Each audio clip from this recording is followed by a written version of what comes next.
بسم اللہ الرحمن الرحیم اللہم صلی علی سیدنا محمد وعلی آل سیدنا محمد وبارک وسلم۔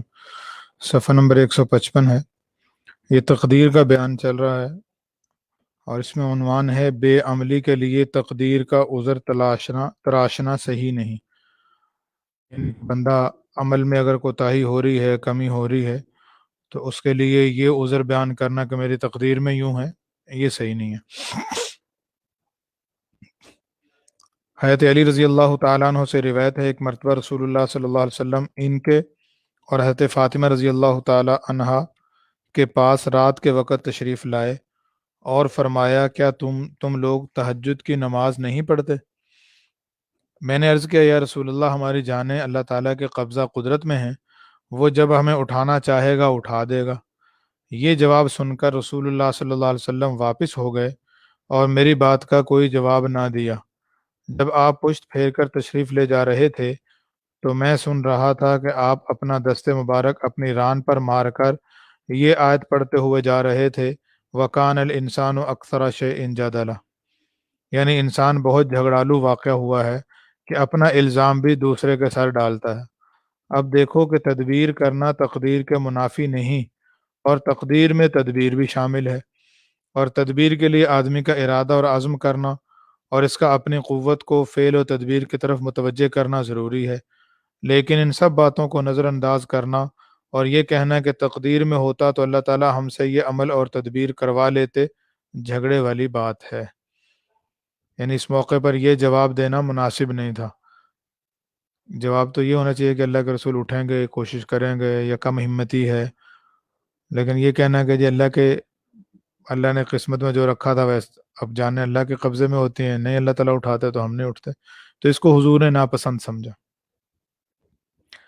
دعا وغیرہ سے تقدیر کا بدل جانا، عام طور پہ ہمارے ہاں بھی یہ جملہ بول دیتے ہیں، بعض اوقات کوئی عمل نہیں کرنا ہوتا، نماز کی سستی ہو گئی، تلاوت کی سستی ہو گئی، اعمال کی سستی ہو گئی، تو کہ جی قسمت میں نہیں تھا۔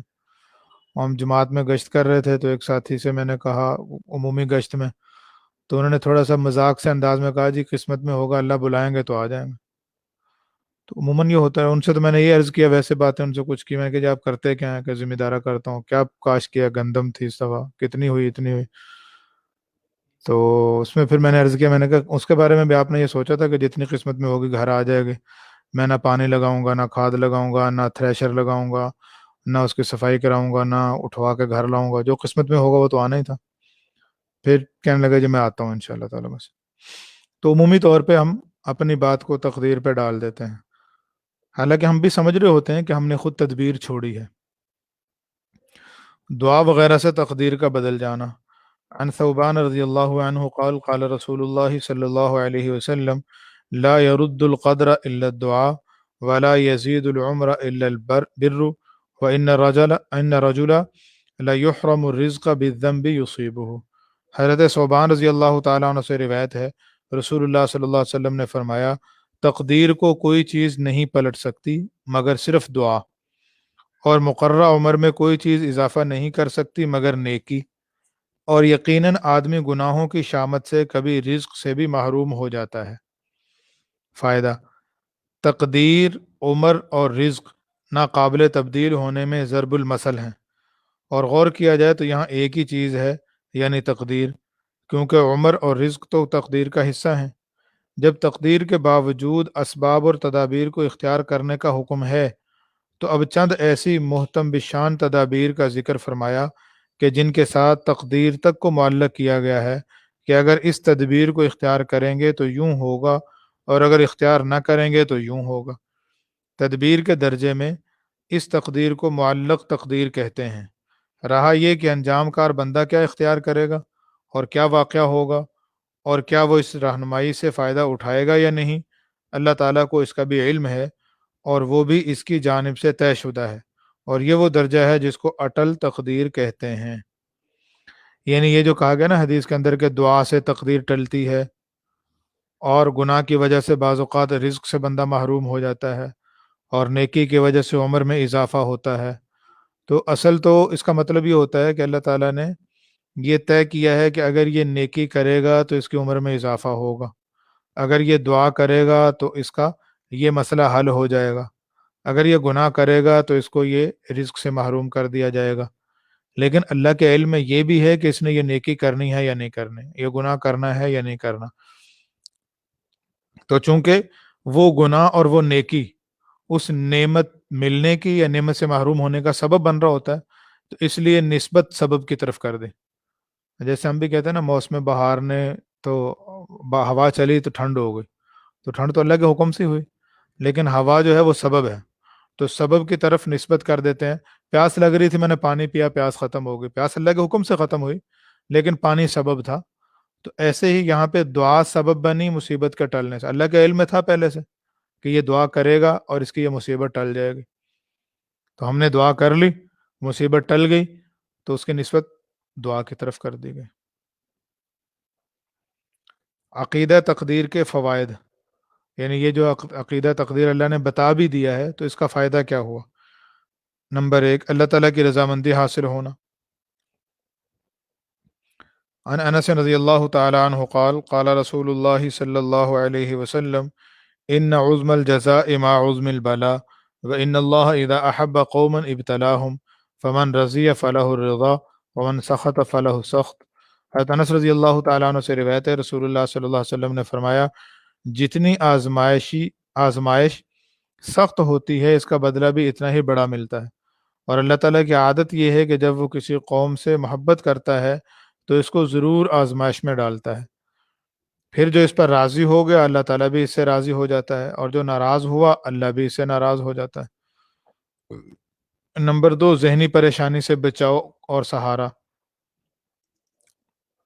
حضرت انس رضی اللہ تعالیٰ عنہ کہتے ہیں، میں نے 8 سال کی عمر میں رسول اللہ صلی اللہ علیہ وسلم کی خدمت شروع کی اور 10 سال تک خدمت کی ہے.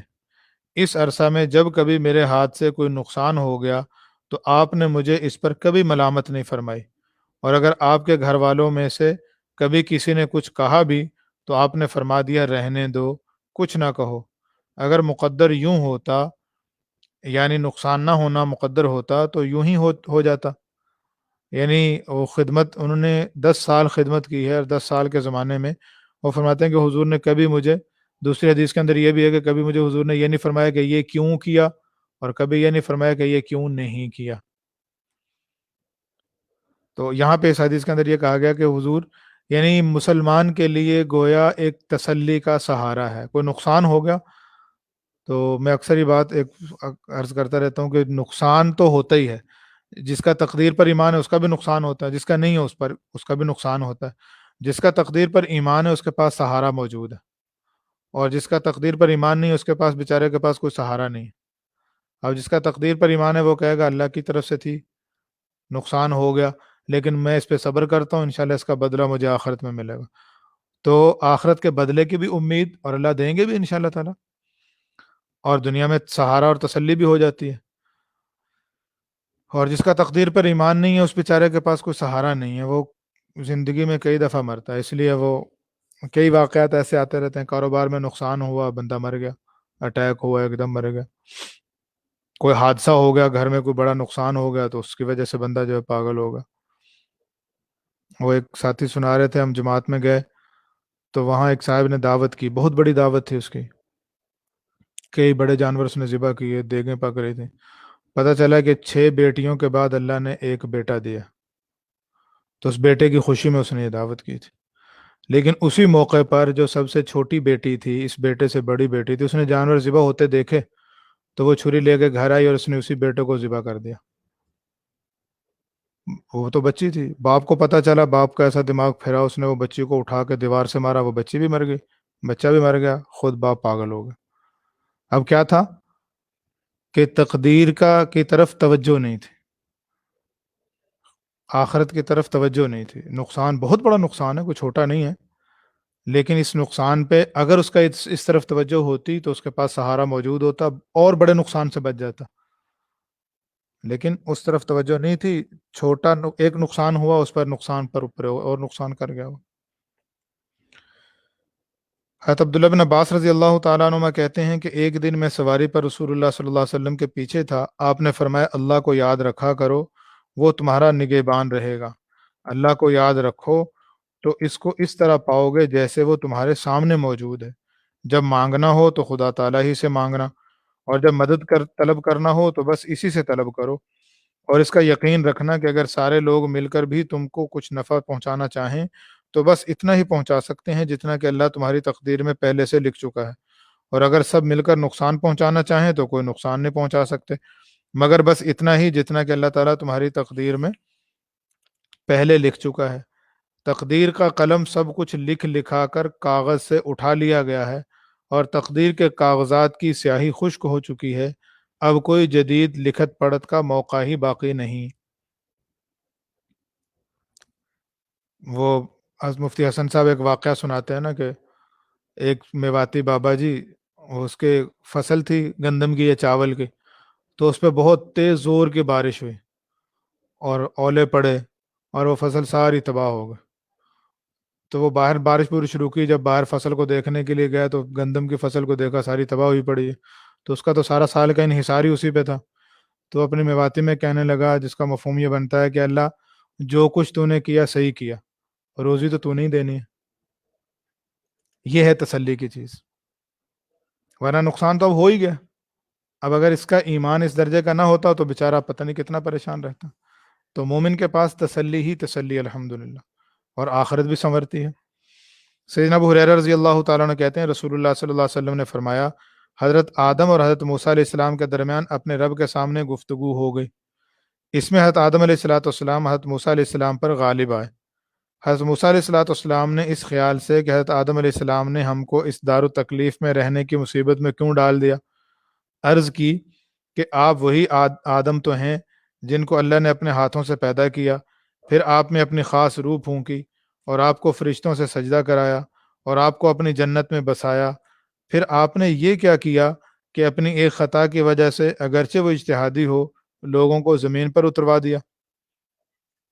حضرت آدم علیہ السلام نے یہ بتانے کے لیے کہ دنیا میں آنے کی جو مصیبت لوگوں پر آئی ہے وہ تو ان کے مقدر میں پہلے سے لکھی ہوئی تھی، اور جو بات پہلے سے مقدر ہو چکی تھی اس کو تو ہونا ہی تھا، ایک سبب نہ بنتا کوئی دوسرا سبب بن جاتا، تو جو ہونا ہی تھا اور ہو چکا، اب اس کے سبب پر شکوہ شکایت میں مبتلا ہونا مناسب نہیں، بلکہ اس سے دل کو تسلی دے کر یہ تو ہونا ہی تھا، آگے کی فکر کریں۔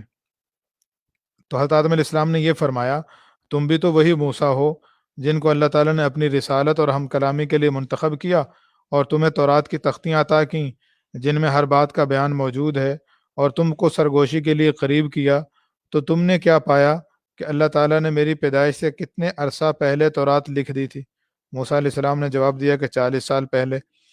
آدم علیہ السلام نے پوچھا، کیا تم نے اس میں یہ لکھا ہوا پایا وَعَصَىٰ آدَمُ رَبَّهُ فَغَوَىٰ، کہ آدم علیہ السلام سے غلطی ہو گئی، اس میں لکھا ہوا تھا؟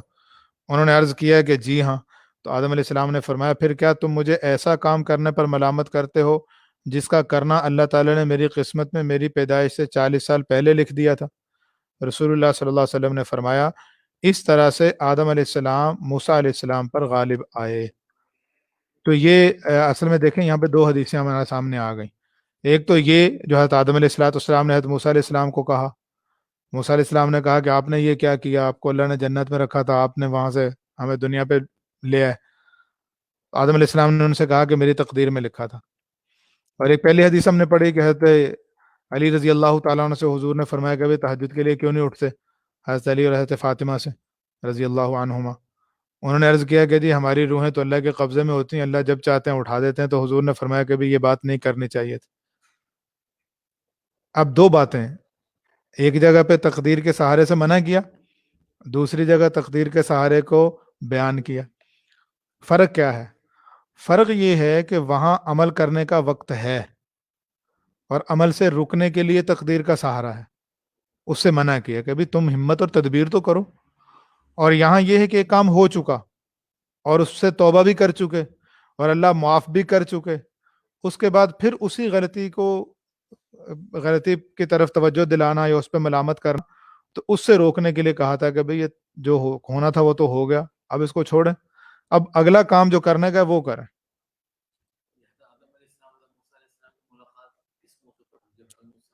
اس کی حدیث میں تو کوئی صراحت نہیں ہے کہ کس موقع پہ ہوئی، ممکن ہے جب معراج پہ اللہ نے سارے انبیاء کو اکٹھا کیا تھا تو اس موقع پہ ملاقات ہو گئی ہو، اور یہ بھی ہو سکتا ہے کہ کوئی روحانی ملاقات ہو گئی ہو. ہاں، عالم ارواح میں روحوں کی ملاقات میں کہیں انہوں نے سوال کیا ہو. بہرحال اس سوال تو ہوا جو حضور نے بیان فرمایا صلی اللہ علیہ وسلم.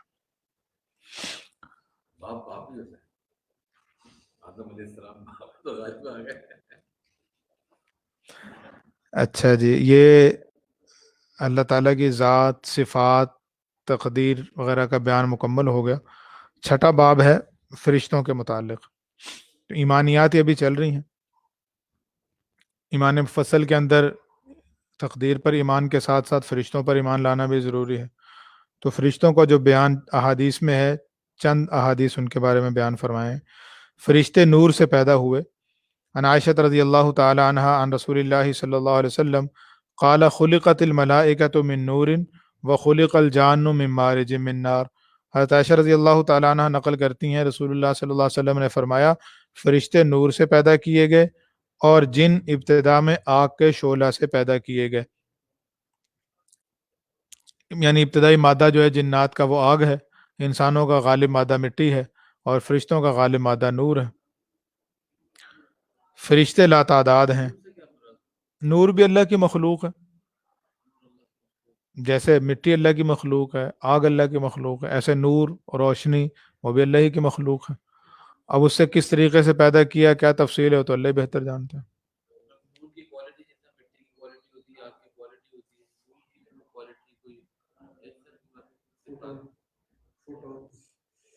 ہاں ڈاکٹر صاحب بتائیں گے کیا ہوگا.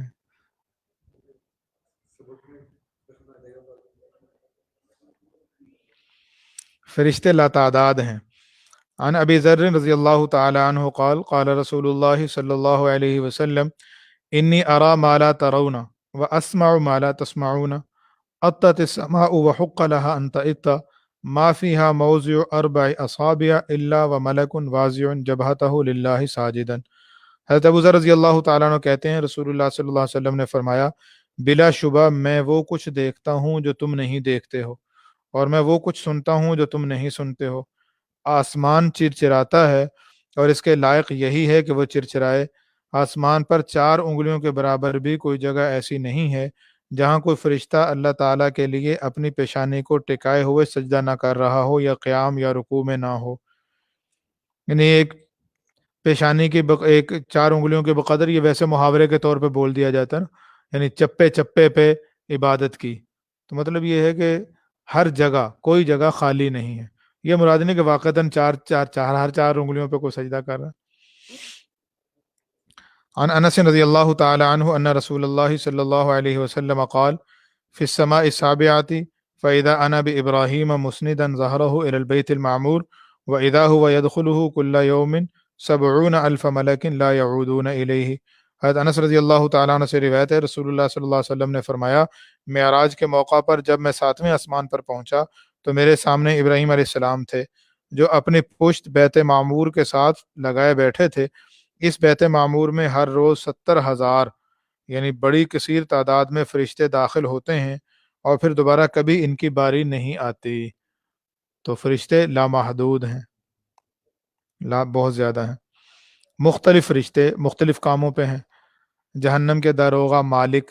عن ابی ہریرہ رضی اللہ تعالی عنہ قال قال رسول اللہ صلی اللہ علیہ وسلم فحانت الصلاة فأممتهم فلما فرغت من الصلاة قال قائل یا محمد مالک صاحب النار فسلم علیہ فالتفت الیہ فبدأنی بالسلام.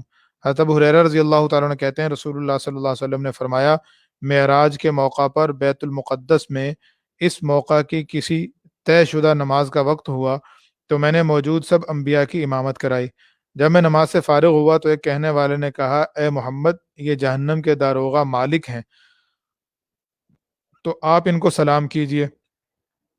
آپ نے فرمایا میں نے ان کی طرف جو رخ پھیرا تو انہوں نے مجھے سلام کرنے میں پہل کی. تو یہ جہنم کے داروغہ جو ہیں وہ نگران فرشتے، ان کا نام مالک ہے. جو نگران ہے، نگرانوں میں جو ان کا سرپرست ہے جو بڑا ہے، جہنم کو سنبھالنے والے فرشتے تو ہاں جی ان کا نام یہ ہے نا، قرآن میں بھی ہے یا مالک لیقضی علینا ربک. اس سے مالک سے التجا کریں گے جہنمی کہ اپنے رب سے کہیں ہماری موت ہی دے دیں ہمیں. تو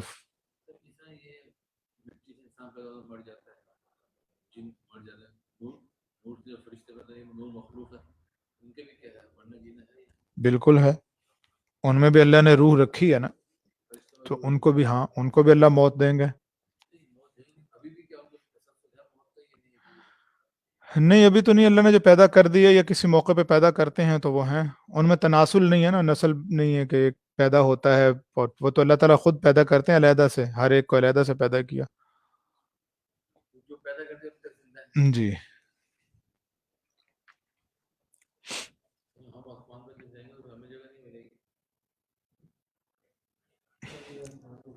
اللہ کے پاس جگہ کی کمی نہیں ہے. حضرت عباس رضی اللہ تعالیٰ عنہ کہتے ہیں رسول اللہ صلی اللہ علیہ وسلم نے فرمایا، پھر ساتویں آسمان کے اوپر ایک سمندر ہے جس کی اوپری سطح اور تہ کے درمیان اتنا ہی فاصلہ ہے جتنا کہ ایک آسمان سے دوسرے آسمان تک.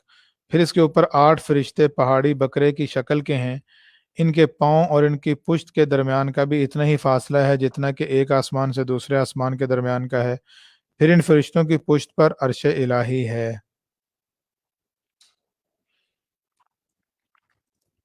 اور بعض لوگ کہتے ہیں نا کہ وہ انہوں نے بیل کے سینگوں پہ عرش اٹھایا ہوا ہے، تو یہ اصل میں فرشتوں نے اٹھایا ہوا. ان فرشتوں کی شکل اس حدیث میں یہ ہے کہ وہ بکروں کی طرح ہے. عن جابر بن عبد اللہ رضی اللہ عنہ عن رسول اللہ صلی اللہ علیہ وسلم قال اذن لی ان احدث عن ملک من ملائکۃ اللہ من حملۃ العرش انما بین شحمت اذنیہ الی عاتقیہ مسیرۃ 700 عام. حضرت جابر رضی اللہ تعالیٰ عنہ، جابر بن عبداللہ رضی اللہ تعالیٰ عنہ سے روایت ہے، رسول اللہ صلی اللہ علیہ وسلم نے فرمایا، مجھے اجازت دی گئی ہے کہ میں عرش الہی کے اٹھانے والے فرشتوں میں سے ایک بڑے فرشتے کے بارے میں یہ بیان کروں کہ اس کے کان کی لو اور کندھے کے درمیان کا فاصلہ 700 سال کی مسافت ہے. یعنی وہ بہت ہی بڑے اور عظیم الشان خلقت والے فرشتے ہیں. ملک الموت. حضرت ابو ہریرہ رضی اللہ تعالیٰ عنہ کہتے ہیں رسول اللہ صلی اللہ علیہ وسلم نے فرمایا، ملک الموت یعنی موت کا فرشتہ حضرت موسیٰ علیہ السلام کے پاس انسانی صورت میں آیا اور کہا اپنے رب کے پاس چلیے. یاد رہے کہ فرشتہ کے لیے مادی جسم ایسے ہی ہوتا ہے جیسے آدمی کے لیے لباس. غالباً حضرت موسیٰ علیہ السلام نے ان کو پہچانا نہیں اور بدتمیزی سمجھتے ہوئے تادیب کے طور پر اس کی آنکھ پر ایک تھپڑ مار دیا جس سے آنکھ پھوٹ گئی. فرشتہ اللہ تعالیٰ کی طرف واپس گیا اور کہا کہ آپ نے مجھے اپنے ایسے بندے کی طرف بھیجا جو موت چاہتے ہی نہیں، اور انہوں نے تو میری آنکھ بھی پھوڑ دی کیونکہ انسانی جسم کا لباس پہنا ہوا تھا. لہذا حضرت موسیٰ علیہ السلام کے تھپڑ کا اس پر اثر ہوا. اللہ تعالیٰ نے فرشتے کے مادی جسم کی آنکھ ٹھیک کر دی اور فرمایا، میرے بندے کے پاس واپس جاؤ اور کہو کیا آپ مزید زندگی چاہتے ہیں؟ اگر آپ مزید زندگی ہی چاہتے ہیں تو اپنا ہاتھ کسی بیل کی پشت پر رکھیے، آپ کے ہاتھ کے نیچے جتنے بال آئیں گے اتنے سال آپ زندہ رہیں گے. فرشتے نے ایسا ہی کیا. حضرت موسیٰ علیہ السلام نے فرمایا، پھر کیا ہوگا؟ جواب دیا، پھر آپ پر موت آئے گی. حضرت موسیٰ علیہ السلام نے فرمایا، تو پھر میں ابھی تیار ہوں. ملک الموت کے ساتھی فرشتے اور منکر نکیر.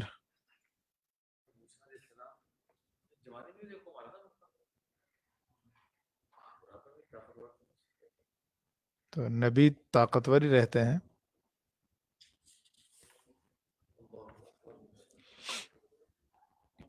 حضرت براء بن عازب رضی اللہ تعالیٰ عنہ کہتے ہیں، ہم نبی صلی اللہ علیہ وسلم کے ساتھ ایک انصاری شخص کے جنازہ میں نکلے اور قبر تک پہنچے. ابھی قبر خود ہی نہ تھی تو رسول اللہ صلی اللہ علیہ وسلم بیٹھ گئے اور ہم بھی آپ کے گرد بیٹھ گئے.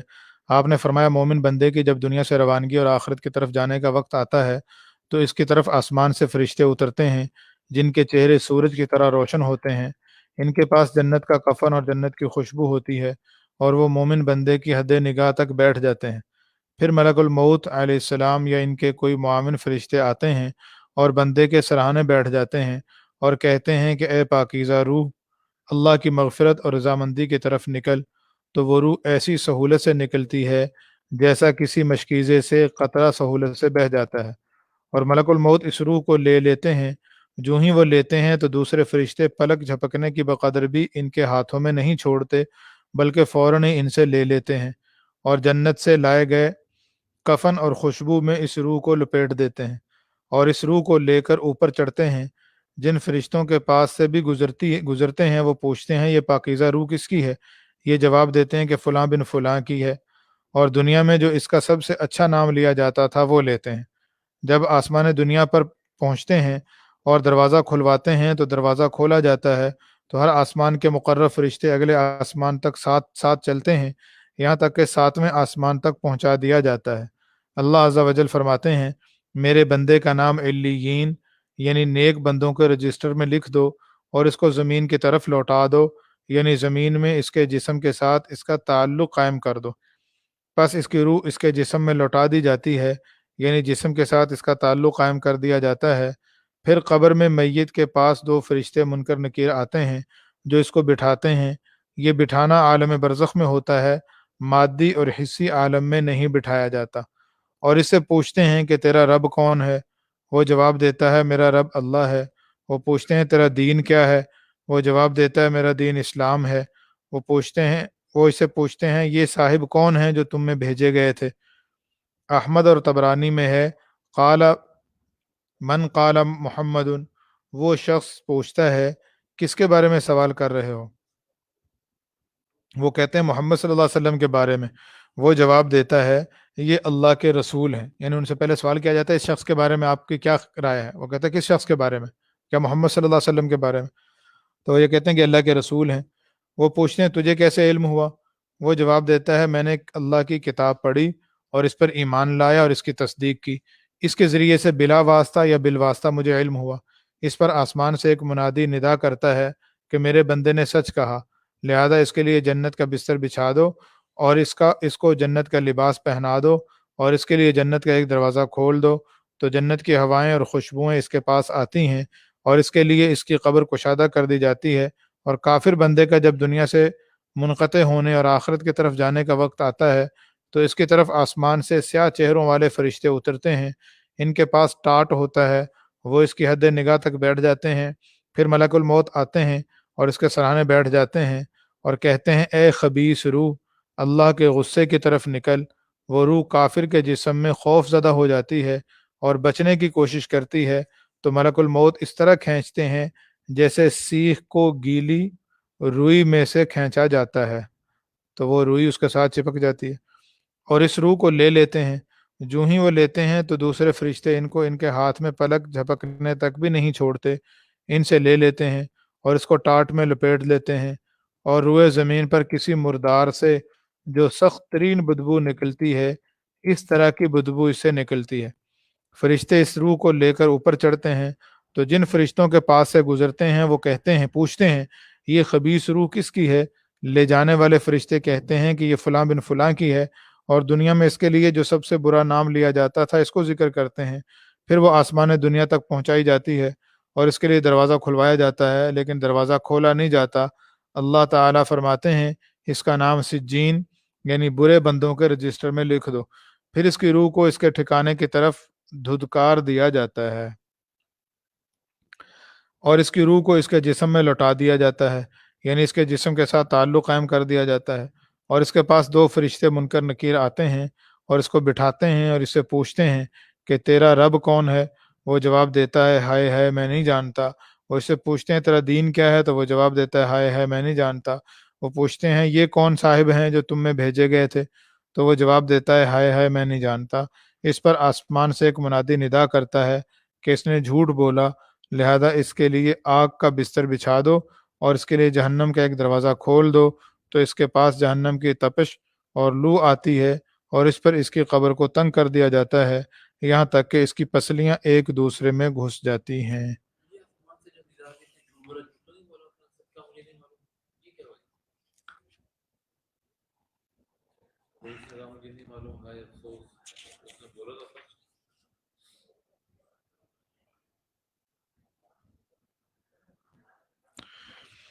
یعنی میں دنیا میں جھوٹ بولتا رہا، مراد یہ ہے یعنی وہ یہاں کے آ کے یہاں کے عمل سے تو کوئی اثر نہیں پڑے گا نا، قبر میں تو چاہے رو کے توبہ بھی کر لے تب بھی اس کا کوئی اثر نہیں ہے۔ جھوٹ بولتا رہا یعنی دنیا میں نافرمانی کرتا رہا اور تکذیب کرتا رہا، کفر کرتا رہا، اس معنی میں ہے یہ۔ ہاں یہ تکذیب کے معنی میں ہے، جھٹلاتا رہا، ایمان نہیں لایا۔ یہاں سچ بولے یا جھوٹ بولے، وہاں کے سچ جھوٹ پہ تو کوئی نتیجہ مرتب نہیں ہوگا، کیونکہ وہ عمل کی جگہ نہیں رہی، وہ تو جزا سزا کی جگہ ہے۔ تو باقی فرشتوں کا بیان انشاءاللہ تعالیٰ پھر زندگی رہی تو کل انشاءاللہ۔ ایک منٹ جی فرمائیے۔